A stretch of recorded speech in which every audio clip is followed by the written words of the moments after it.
सुनिए सेना की नारी शक्ति क्या कहती है। कितना डिफरेंट है महिलाओं को यूनिफॉर्म में अपना एक ऑफिसर का रोल करना। इसी पर चर्चा करने के लिए हमारे साथ में army, navy, air force, coast guard चारों से एक एक महिला अफसर हमारे साथ में है। तो सबसे पहले इंडियन एयरफोर्स से है हमारे साथ विंग कमांडर एसके मिन्हास, उनकी बाई तरफ हैं आर्मी नेवी से लेफ्टिनेंट कमांडर वर्तिका जोशी, मेरी बाई तरफ हैं इंडियन आर्मी से मेजर आरची आचार्य और उनकी बाई तरफ है इंडियन कोस्ट गार्ड से कमांडेंट कंजुमाला सिंह। सबसे पहले तो मैं ये शुरुआत इस पैनल डिस्कशन की इससे करना चाहूंगा, हाउ डिफरेंट इट इज, कितना अलग है एक महिला अफसर का यूनिफॉर्म पहन के चारों सर्विसेज में एक ऑफिसर का रोल करना as compare to man. Generally हम सब देखते हैं, चाहे वो मीडिया के माध्यम से हो या फिर फिजिकली एलओसी पे जाके या फिर जो पीस पोस्टिंग्स है वहां पर हमें काफी कुछ देखने मिलता है, लेकिन महिलाओं के लिए ये कितना डिफरेंट है कि हम आपसे ही जानना चाहते हैं। Wing commander Minhas. Thank you. मैंने एयरफोर्स 1997 में ज्वाइन की थी। आई am a fighter controller by profession and we look after the air defense of India's skies. We work in operation centers about the size of this room, and our work is so secret that it's very difficult to explain to any layman. I haven't been able to explain it to my family till now. पर आपका ये सवाल कि कितना different है, in the Indian Air Force, I've spent 21 years now. As far as the work is concerned, be it ground duties, logistics, maintenance, education, accounts, be it flying, transports, helicopters, and now fighters, there is no distinction per se. The job does not require you to perform differently. The same standards are expected out of both the men and the women. और इसीलिए ये system चलता है। Otherwise air force का चलना नहीं हो पाएगा अगर आप जेंडर पे डिफरेंशिएट करें और बोलें कि क्योंकि ये वुमेन इन यूनिफॉर्म है, इनसे अलग स्टैंडर्ड्स एक्सपेक्ट किए जाते हैं और ये एक मेल ऑफिसर हैं, इनसे अलग हैं, तो वो चीज हमारे में बिल्कुल नहीं है। And very honestly speaking, I have not faced any kind of such different expectations out of me. हमने पिछले 2 सालों में देखा है कि जो एक झिझक होती थी कि एक महिला फाइटर पायलट बने, वो अब सपना पूरा हो गया है कम से कम एयरफोर्स में। 3 पहली एयरफोर्स की महिला पायलट्स इंडियन एयरफोर्स में शामिल हो चुकी है, तो एयरफोर्स काफी कदम उठा रहा है। वर्तिका, मैं आपको बता दूं कि वर्तिका उस टीम की लीडर थी जिसने पूरे विश्व का सर्कम नेविगेशन किया था और अभी प्रधानमंत्री मोदी से भी वो मिले थे, जाने से पहले भी मिले थे और आकर भी मिले थे कुछ महीने पहले।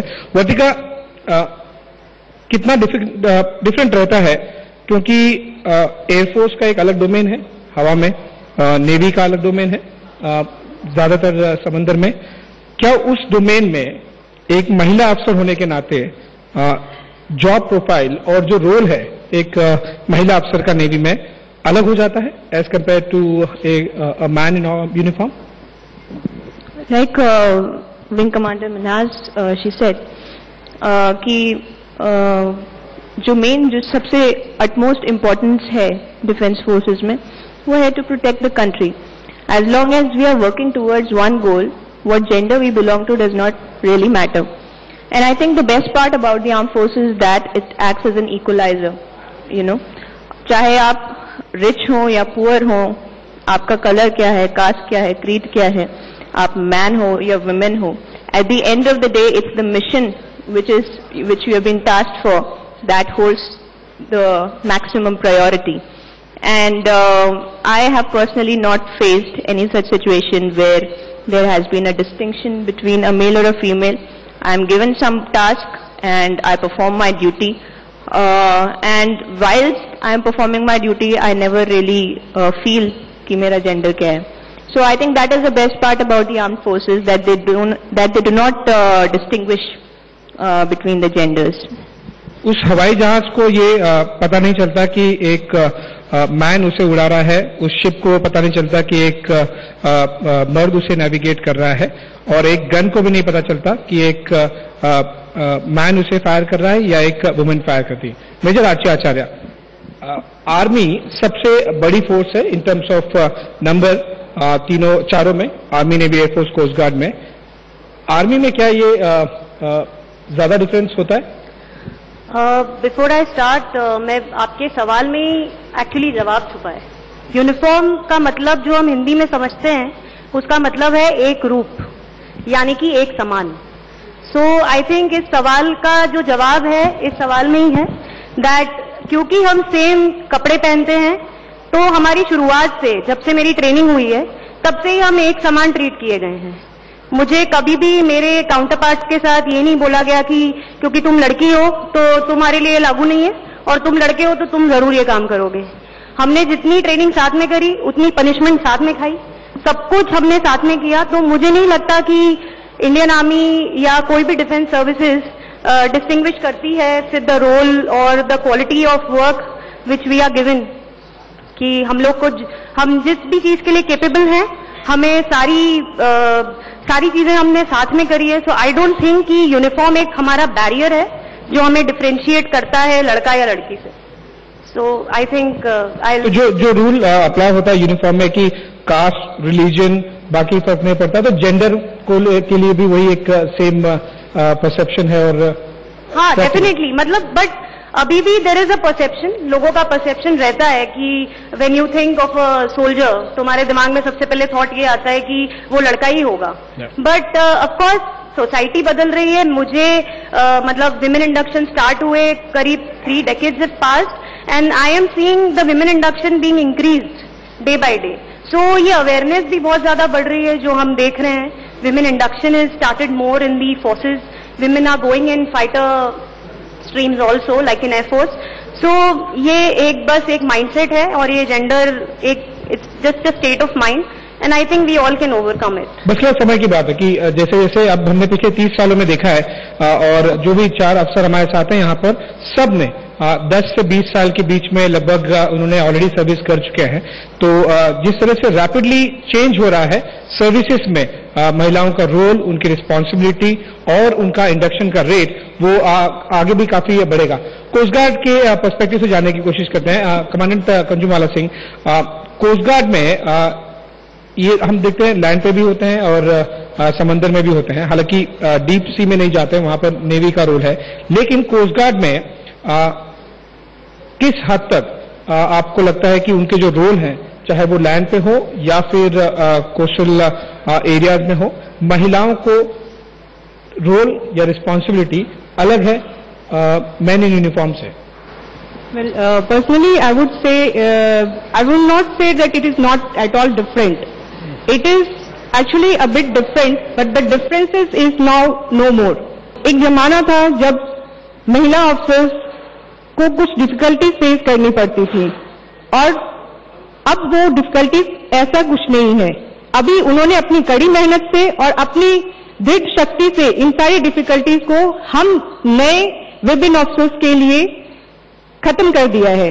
अभी हम सब बहुत अच्छी तरह से अपनी जिंदगी जी रहे हैं, अपनी सर्विस को आगे बढ़ा रहे हैं. और if you talk about women in uniform working, so there is no difference. Now we all women officers are getting equal opportunities, equal tasks what our male counterpart is getting. That certainly is one of the good and encouraging thing. Now I'll ask वर्तिका, जो society का एक perception है, जैसा कि हमें दूसरे panelist ने बताया कि जब हम एक सोल्जर बोले, एक फौजी बोले, तो सबसे पहले हमें एक मैन यूनिफॉर्म याद आता है. ऐसा परसेप्शन अभी तक नहीं बना है विमेन इन यूनिफॉर्म, ये एक इमेजिनेशन आता नहीं है. दैट मेक्स मी आस्क कि अभी तक सोसाइटी लेवल पर, कंट्री लेवल पर हमें वो बैरियर अभी तक हम पार नहीं कर पाए हैं. कितना परसेप्शन बैटल आपको करना पड़ता है सोसाइटी से, कंट्री से? आई थिंक आपने काफी अच्छा क्वेश्चन पूछा है. In your first question I answered that the forces they do not differentiate. And जब भी मैं प्रोफेशनली मैं अपना काम कर रही होती हूँ तो मुझे कभी भी ऐसा फील नहीं होता कि whether I am a man और a woman, I am just focused on my task.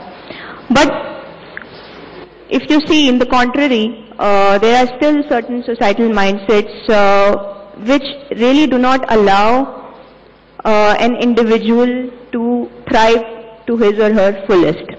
ये मैं सिर्फ फीमेल्स की ही बात नहीं करूंगी, एंड ये बेसिकली एक सोसाइटल माइंडसेट है. अब इससे हम दूर कैसे हों, and how do we evade this thing? I think that it's going to take a lot of time. Though there still are improvements, and now we are seeing equal participation from even the females in various spectra of the society. But what I feel is that it still needs lot of involvement on an individual level. जो mindset आपने nascent stages से बना के रखे होंगे, उसको बदलने में डेफिनेटली टाइम लगेगा. So I think what we need to focus upon is to encourage and to motivate our children and to motivate बच्चों को हम किस तरीके से प्रेरित कर सकते हैं, और उनको किस तरीके से उनकी एजुकेशन को हम कैसे बेहतर बना सकते हैं, so that when they grow up they are not in the same mental framework. I think that's where the change will begin, because हम करते तो बहुत कुछ है, but at the end of the day whether it is really having an impact we really don't know. So I think children are the next generation, and we need to focus on them so that we have a we can change the mindset of the society. That's one of the reasons we are holding this session, because we do have a lot of websites and the services, all services make their effort कि वो लोगों तक देश में और society पे, चाहे वो Tier 2 सिटीज हो, Tier 3 सिटीज हो, गांव में हो, वहां तक ये पहुंचे मैसेज कि महिलाएं भी यूनिफॉर्म में आ सकती हैं, सर्विसेज ज्वाइन कर सकती हैं, आर्म फोर्सेज ज्वाइन कर सकती हैं. लेकिन जैसे मैंने बताया कि ये देश की मानसिकता, सोसाइटी की मानसिकता बदलने वाली बात है, और इसीलिए हम ये सेशन और कॉन्क्लेव भी कर रहे हैं, एक कोशिश की है बदले. One very interesting input. In fact आप सोसाइटी माइंडसेट की बात करें, this happened about 10 years back. I was leading a detachment and we were deployed very close to one of the villages in Gujarat. I was the only woman in the entire contingent. We had about 80 airmen and officers. And when we reached the village, I was in uniform and I was leading the convoy. I got off. और एक महिला वहाँ गांव की थी, वो बहुत देर तक देखती रही मुझे. उसके बाद उन्होंने शायद डिसाइड किया कि ये महिला ही है, और उनके मुंह से एक ही शब्द निकला, हाय Ram. And this was 10 years back. Major आची, आपको ये कभी इस तरह का एक्सपीरियंस हुआ है कि एक ऑफिसर, चाहे वो एयरपोर्ट पर जा रहे हो यूनिफॉर्म में, या फिर होटल में एंटर कर रहे हो, या फिर किसी रेस्टोरेंट में जा रहे हो, अगर आपने यूनिफॉर्म पहना है, लोग ज्यादा सरप्राइज है, बिकॉज चाहे वो सिक्योरिटी गार्ड हो, या फिर मैनेजर हो, या फिर कोई बड़ा आदमी हो, या फिर बच्चे हो, बिकॉज ये इंडिकेट करता है कि अभी भी एक एक्सक्लेमेशन मार्क आता है, एक आश्चर्यपन होता है कि एक महिला यूनिफॉर्म पहनी हुई है. ऐसा कभी एक्सपीरियंस रहा है? हाँ, ये आज एंटर करते समय ही सबसे पहला एक्सपीरियंस, नॉट पहला बट या over a period of time I have experienced it बहुत बार. But while I was entering, तभी वहां बाहर जो डोर कीपर था, वो उसको समझ नहीं आया क्या करना है, मतलब सल्यूट करूं न करूं, अरे ये कौन है वो, मतलब they just immediately made me head of security and I was promoted and they started saluting me. So basically as far as the respect part is concerned, uniform is that which gives you that kind of a respect. Like so मुझे जो आप soldier वाली बात कर रहे थे, वो मतलब जो मेरा माइंडसेट है सोल्जर को लेके, वो भी बहुत जेंडर न्यूट्रल है. सो एक सोल्जर एक टर्मिनोलॉजी है. It's not male soldier, female soldier. हम कभी सोल्जर लिखते हैं तो हम कभी ये नहीं लिखते कि लड़की सोल्जर, लड़का soldier. We only say soldier. So the larger aim of our defence forces is that we have to work as a team. A team can have male, team can have female. So it really doesn't matter कि आप क्या हो. But of course, like my other panelists have said, कि there is a society, हमारा mindset है अभी भी that women को forces में join करना चाहिए, नहीं करना चाहिए. Like there'll be people in your house who'll say कि क्या करेगी ज्वाइन करके, चेहरा काला हो जाएगा, कोई शादी नहीं करेगा. These kind of thoughts usually come, and इनको forces में ज्वाइन करना चाहिए, नहीं करना चाहिए. Like there'll be people in your house who'll say कि क्या करेगी ज्वाइन करके, चेहरा काला हो जाएगा, कोई शादी नहीं करेगा. These kind of thoughts usually come, and I have seen that coming to me. तो but you have to, that is the time जब आपको डिसाइड करना चाहिए कि no, I have to break this barrier. तो अगर आप ब्रेक नहीं करोगे तो how can you be an inspiration for others? So somebody has to take a stand. So like 4 of us have taken a stand. I'm sure that there will be many more in coming generations who will take a stand like this and definitely will be an inspiration for our country. India news की कोशिश महिला शक्ति का सम्मान करने की। वक्त चला छोटे से ब्रेक का। ब्रेक पर जाते जाते हमारी खास पेशकश वाह वाह।